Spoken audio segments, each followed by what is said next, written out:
With O.J. Simpson dead and buried, Americans are looking forward to the next trial of the century.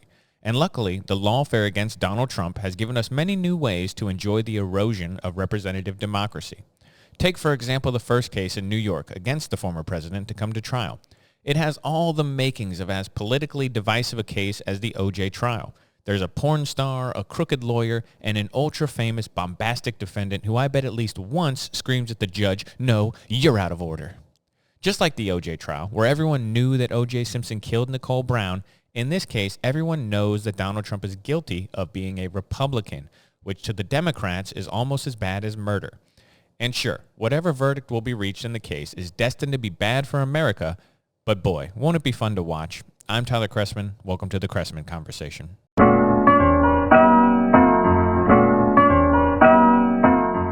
Okay, as we said in the intro, today we're going to be talking about the first case against Donald Trump to come to trial. Went to trial this last week, or started the process of going to trial this last week, and it is the case in New York.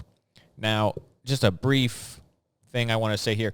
All of these cases against Donald Trump, some of them have more merit, some of them have less merit, but I will say this. I don't agree that a single one of them is worthy of prosecution, and I don't agree that it is a good thing for our democracy to bring Donald Trump to trial in any of these cases. I think this is a really, really bad thing for America as a whole, but I'm probably going to get into that later. I just want to talk. We're going to first start by describing the case, and we're going to talk a little bit about some of the weird legalities surrounding this case in particular. Then we might go into some other stuff later on. We'll kind of see where it takes us. I got a brief outline here, but we're going to kind of freewheel it a little bit. Let me move something around here real quick. Okay, perfect. All right, so let's start off by talking a little bit about this case in particular in New York City. So the case that is up for trial right now is the case that revolves around Stormy Daniels. Now, I know we all wish we could forget Stormy Daniels. Unfortunately, she's going to be in the news quite a bit for the next few months. The case is very strange because I do believe that this is true, that Donald Trump is the only person to ever be put on trial for this particular thing that he's doing.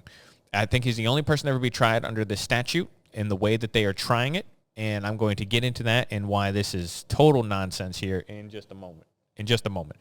But basically, the case can be summarized as this.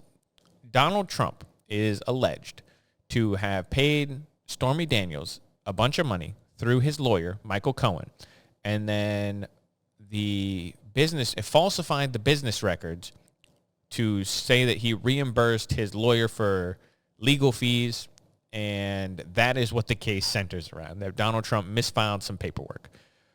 We can get into a little bit more. Basically, the whole thing requires a lot of context, which makes this kind of a complicated thing because there's also a lot of legal jiu-jitsu that's happening here. But we'll just go through the whole thing real quick. So in 2006, Stormy Daniels states that Donald Trump had an affair with her. That's what this whole thing centers on. When Donald Trump was running for president in 2016, Stormy Daniels came to basically, I think he went to a magazine to sell the story. The magazine paid, Stormy Daniels was given $130,000. This is basically through Donald Trump's lawyer to catch and kill the story that she was attempting to sell. So Stormy Daniels was attempting to use the leverage of the affair to make a bunch of money, which really makes her a bad person. I don't know why she's propped up as some sort of hero of the resistance. She's a bad person. She had an affair with a married man to get on a TV show and then tried to blackmail or extort a bunch of money from him, which he then paid her to sign an NDA, which he then broke. She's a bad person. I'm just going to go ahead and say that. Not a good person, not a person we should be trumpeting as a moral or good person to look up to. So Stormy Daniels, when Donald Trump's running for president, she comes out of the woodwork. She says, I had an affair with Donald Trump, and I'm going to sell my story to some magazines unless you give me a bunch of money. So basically, Donald Trump's lawyer, Michael Cohen, paid Stormy Daniels $130,000. Donald Trump then reimbursed his lawyer for the $130,000, and on the paperwork wrote it off as legal fees. Now, the crime that is being alleged here is that Donald Trump falsified his business records when he wrote that he reimbursed his lawyer for legal fees. I guess he didn't write hush money payments in the forms that he gave to his lawyer, and therefore it's a crime. Now, the reason why this is a ridiculous thing, a lot of people are charged with business-related crimes in Manhattan. That's not what I'm saying when I say Donald Trump is the first person to be charged with this crime. The statute of limitation on falsifying business records in New York has already run out. That is a crime that in the state of New York can no longer be prosecuted because it's a misdemeanor crime. So the way that Alvin Bragg, the very corrupt Manhattan DA, has gone about charging Donald Trump with this is that he says that it's not about falsifying business records. The falsifying business records is actually an underlying crime. The bigger crime is that this is actually election interference, and therefore it becomes a felony. And because it's a felony, then he can charge the crime basically indefinitely. This is nonsense. If it's a federal elections crime, then it should be prosecuted federally, but no federal agency would touch this because it's nonsense. So he had to invent a way to make a misdemeanor a felony and then charge the former president with it based on nothing, based on nonsense, that he defrauded the voters in some way. This is crazy. Then every person who went against the Hunter Biden laptop story and said that it was Russian disinformation should also be charged with election interference. If the statute is so loose that we're going to charge Donald Trump with election interference by trying to suppress a story, which is what he was doing by paying hush money to a porn star, then every person who tried to suppress the Hunter Biden laptop story is guilty of the same sort of election interference. It's a nonsense crime. It doesn't make any sense, but Alvin Bragg campaigned on fighting Trump and putting him in jail, and now he is throwing this Hail Mary pass. This is bad for democracy. It's bad for the rule of law. This is a terrible thing. But I digress. That is the crime. In the simplest terms that can be explained, that is the crime that is being alleged. Donald Trump falsified business records to cover up a payment to a porn star, and somehow that amounts to election interference. That is, again, total nonsense on its face. I don't see how this thing has gone to trial. I don't see how a judge is allowing it to go to trial, especially because we're charging a former president with a crime no one else has ever been charged with. But, again, I digress. So, obviously, my opinion is known already that this is not a good thing. It's not a good thing that we're charging Donald Trump with this crime. Stormy Daniels is a bad person. Michael Cohen is Trump's ex-lawyer, his ex-fixer, and currently in jail. I think he's still in jail for tax fraud and numerous other crimes. He is one of the witnesses for the prosecution. Now, Michael Cohen, again, he's in jail. He's a bad dude. He's in jail, committed tax fraud, I think several other crimes. I don't actually know what all he was in prison for, but he's not a good person. He's on the other side of Donald Trump in this thing. And Alvin Bragg has charged Donald Trump with 34 felonies. 34. And basically they amount to the same thing over and over again, that I guess every time he signed his name on a paper, they just added another felony. I'm surprised they didn't do it for every letter. I'm surprised. I don't know how many letters are in Donald Trump off the top of my head, but I'm surprised it's not 182 billion, because they would just like to say that. Because you see in every newscaster in the country who will talk about Donald Trump currently has 94 felony. Well, this one counts for 34 of them, okay? And every single one of the 34 is total nonsense because, again, I'm pretty sure every time he signed his name on a piece of paper, they charged him with a felony. And so it's 34 felony counts of the same the same documentation over and over and over again. Now, to me, the fact that this has gone to trial is total nonsense, top to bottom. I don't like any of the trials that Donald Trump is currently going to court for. I think they are all ridiculous. And if the bar right now is that we are charging Donald Trump for election interference in this case because he deprived the voters of information, I don't see how several other people are not guilty of similar, if not more egregious offenses. But I want to quote CNN, I was doing some research last night to try and pull some data for this podcast, and I saw this quote from CNN, which I think is brilliant. This is from CNN.com. This is a quote, while the Manhattan trial is in session 4 days a week, the ex-president will be required to attend at a time when President Joe Biden will be free to blitz swing states. End quote. That's from CNN.com. Now, we're talking about, this case is about election interference. Well, CNN seems to recognize exactly what I recognize. This is election interference. Charging Donald Trump with this crime is election interference more than anything Donald Trump ever did. Joe Biden is free to blitz swing states. He's going to have presser after presser. He's going to be able to travel around the country. For the next 2 months, 4 days a week, Donald Trump is going to be required to be in Manhattan at a courthouse. And so he can't campaign. Do we think that that's good? That's a good thing that the former president is unable to run his campaign? That's not election interference by a judge requiring Donald Trump to be in the courtroom every day. That's not election interference. Is this what we want democracy to be? Do we want democracy to be, well, we don't like you, Donald Trump. We're going to throw you in jail for something. We'll find something. We'll throw 94 charges at the wall and see which one sticks. When Joe Biden gets out of office, if Donald Trump is elected again, Joe Biden gets out of office, do we want Donald Trump to just go after Joe Biden and throw him in jail? He might, actually, at this point. He might do it. And I'll stand there and say, yeah, I don't like this. I didn't like it when Joe Biden did it either, though.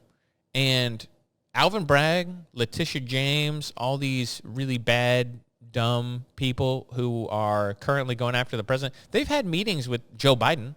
It's not like the White House has said, well, we think what they're doing is wrong. They don't say that. They just say the opposite. They support the cases against the president. So when it always comes back on the Democrats. They don't understand this, but they set themselves up for failure every time that they do certain things like this.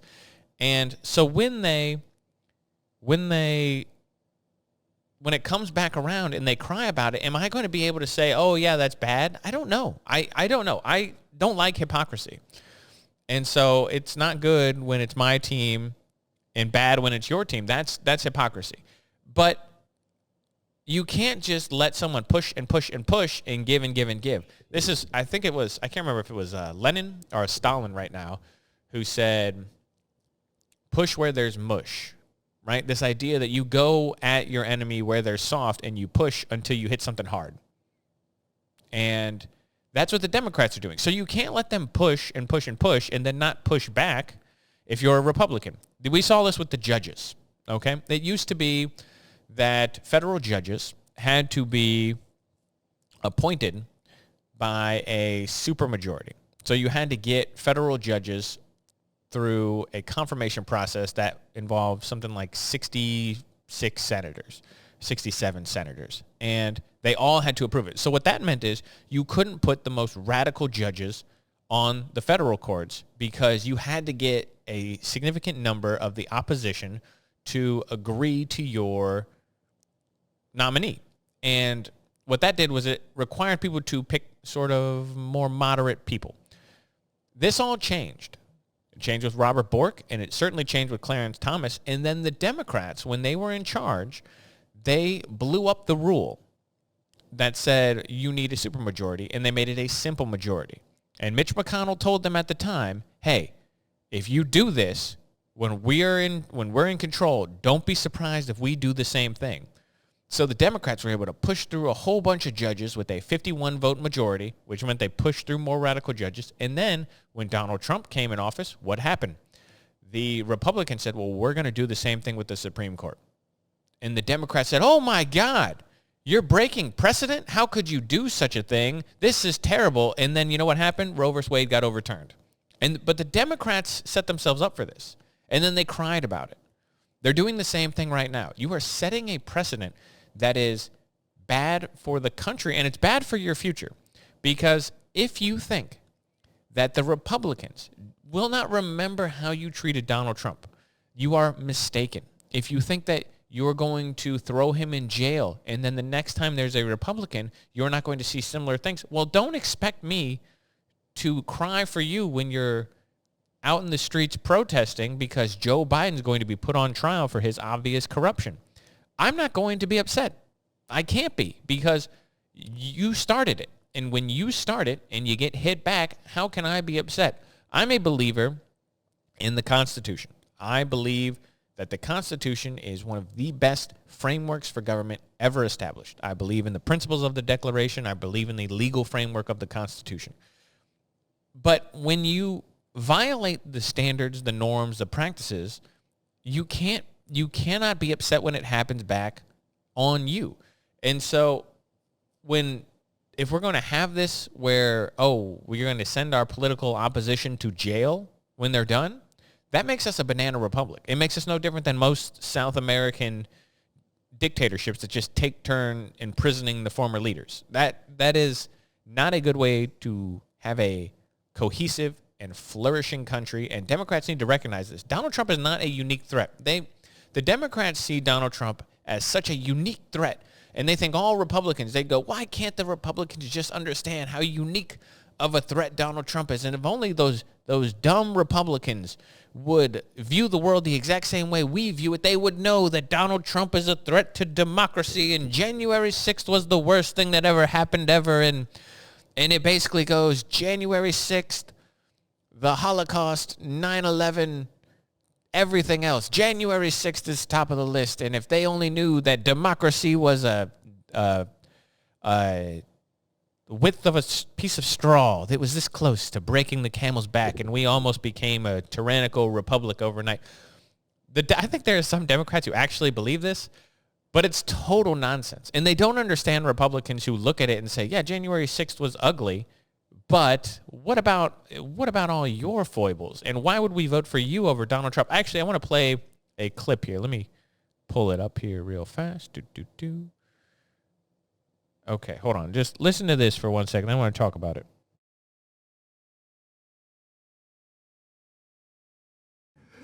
However, now Bill Barr says he's voting for Trump. Yeah. He said, I think it's my duty to pick the person I would do the least harm to the country. The real danger to democracy is the progressive agenda. Trump may be playing Russian roulette, but a continuation of Biden is national suicide. I think this is sincere. I don't think he's posturing. I think this is what a good part of this country believes. Discuss.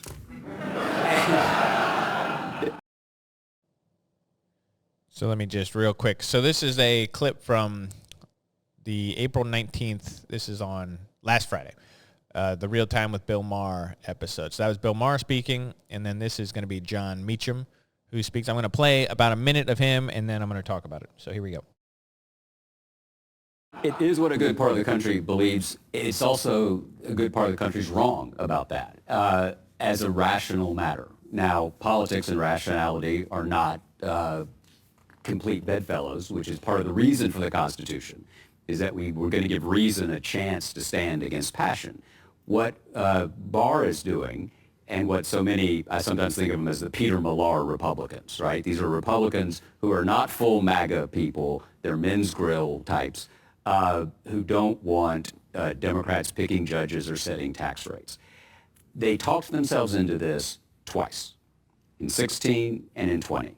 And then came December and January of 2020 and 2021. January 6th. And at that point, I believe, and I say this with care, that it's become evident, to me anyway, that there's a patriotic duty to support President Biden against Donald Trump. For this reason, patriotism is allegiance to an idea. It's not just an allegiance to your own kind. That's nationalism. Trump is a nationalist. President Biden is a patriot. And I'm lucky in that I don't have particular policy passions, particular issues. I want the constitutional order to continue to unfold. And President Biden is devoted to that constitutional order. Okay, so this is the game. This is how the Democrats play the game. This is what they believe. They believe that Donald Trump is such a unique threat. Listen to him, John Meacham. He loves the Constitution.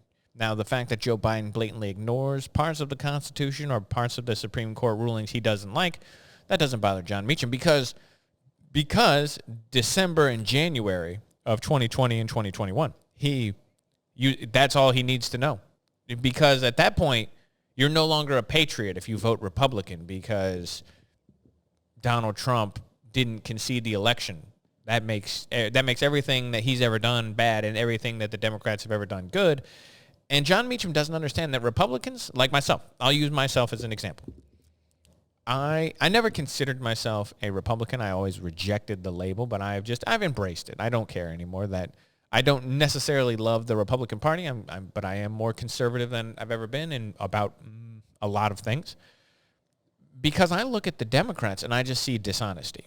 Because when I hear John Meacham talk, when I hear people talk about January 6th, what I think in my mind about January 6th is January 6th was dumb. It was ugly. It was stupid. You had a couple hundred people who went into the Capitol who, for the most part, milled around for a bit and then left. Okay. I don't look at that as a threat to democracy. I look at that as a protest of a bunch of dumb people. The Democrats spent years protesting out in the streets, burning down cities. Currently, right now, if you go, there are college protests going on all across the country that are pro-terrorism, anti-American.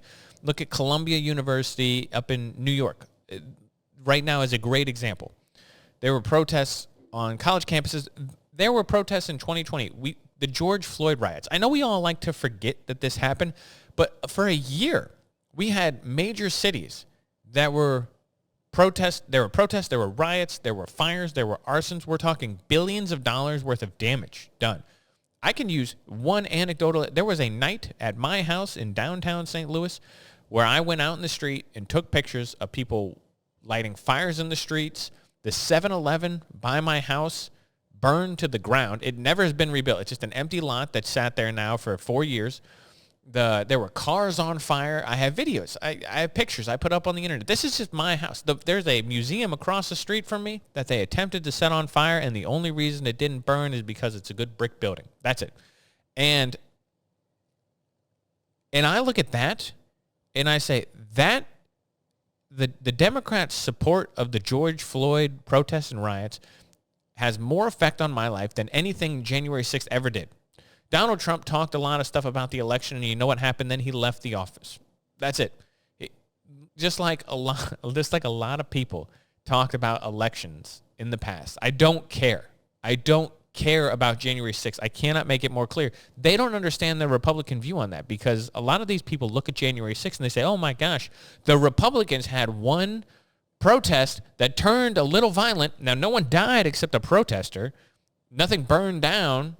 There was no, apparently it was a coup where they forgot all the guns at the house, even though we live in the most gun-packed country in the world. But they look at January 6th and say, oh my God, the Republicans had this one riot in this one place, this one time. How can they ever forgive Donald Trump? And I say, well, there were riots all over the country. There are currently protests turned riots on college campuses right now. And we're supposed to all just remember January 6th is the worst day that ever happened ever. I'm going to use some colorful language here. I don't give a shit. I don't care about January 6th. It was stupid. It was bad. I thought that at the time. I watched it live on TV, and I said, these people are idiots. This doesn't make anyone look good. Okay? January 6th was dumb. But I never, ever looked at it as a large-scale Republican movement. The amount of people who went into the Capitol is in the hundreds. We're talking millions of people across the country who are in the streets over George Floyd. We had Democratic senators in a kente cloth taking a knee in the Capitol. And I'm supposed to care about January 6th? I don't care. But John Meacham and Bill Maher don't understand this because the one time Republicans have a riot, they go, this is the worst thing we've ever seen. I had to deal with riots for weeks that outside of my house. So don't talk to me about how bad January 6th was. I don't care. The things that you're doing to Trump, to me, are more of a threat to democracy than anything Donald Trump did when he was in office. And that includes the election denial nonsense. They don't understand Republicans. They don't understand that when they put Donald Trump on trial, why he's getting more popular. It's because you look at the unfairness, you look at the way the Democrats are treating Donald Trump, and you say, well, we don't support that. That, to us, looks undemocratic. Donald Trump doesn't seem undemocratic. When a lot of the election denial stuff to me seems nonsensical, but to say that the media conspired to make sure Donald Trump didn't get elected, that seems true. I think most journalists would say that seems true. So what are we talking about when we're talking about putting Donald Trump on trial for hush money payments, where paying somebody a hush money payment isn't even a crime? But, Donald Trump didn't write hush money in the box on his legal form that he paid his lawyer. Therefore, 8 years later, let's throw him in jail. What is that? What kind of nonsense is that the Democrats can sit there with a straight face and say, oh, this is good? There's another clip from that episode of Real Time with Bill Maher where John Meacham says that Bill Maher basically sets up a softball question, says, paying this money, this is the worst thing a president's ever done? Is this the thing that a president should go to trial for? And John Meacham, with a straight face, says, oh, this is the worst thing a president's ever done, ever. Well, I'm sorry. Do you really believe that, John Meacham? Are you a historian or are you a propagandist? Because that's a nonsense. You think a president has never done anything bad. Well, I'm sure you'd like to talk about Reagan and the Contras. Well, what about that? Oh, you don't think Richard Nixon's crimes, you're going to say, oh, Richard Nixon's bugging Watergate, it's not worse than paying hush money to a porn star? That's the thing that should send someone to trial? Abraham Lincoln suspended habeas corpus. Woodrow Wilson played Birth of a Nation at the White House. Those things aren't worse. The worst conduct for a president. Birth of a Nation, by the way, is a pro-Ku Klux Klan video that Woodrow Wilson played. He screened it at the White House because he hated black people. Okay, but John Meacham says the worst thing a president's ever done is before he was president, he had an affair, and then he tried to cover it up. Bill Clinton did that in office. What are we talking about, John Meacham? Bill Clinton lied under oath in a trial about getting a blowjob from an intern who was like 30 years younger than him. Okay, that happened in the Oval Office. But John Meacham says this is the worst thing a president's ever done. John Meacham is an ass. You can't honestly believe that and be a true person. But again, it's not about reality. It's about hating Donald Trump to the point that it clouds everything that you believe. And again, the whole point of this is it's going to come back on the Democrats, and they're going to cry about it, and they're going to whine about it, and they're going to say that the Republicans are tyrants, and they are subverting or perverting the Constitution. And they're going to have only themselves to blame for trials like this in New York and people like Alvin Bragg. Anyway, we're going to leave it there for the week. And as always, questions, comments, likes, concerns, let me know down in the comments. I love reading them, love seeing them. And I will catch you guys next Friday.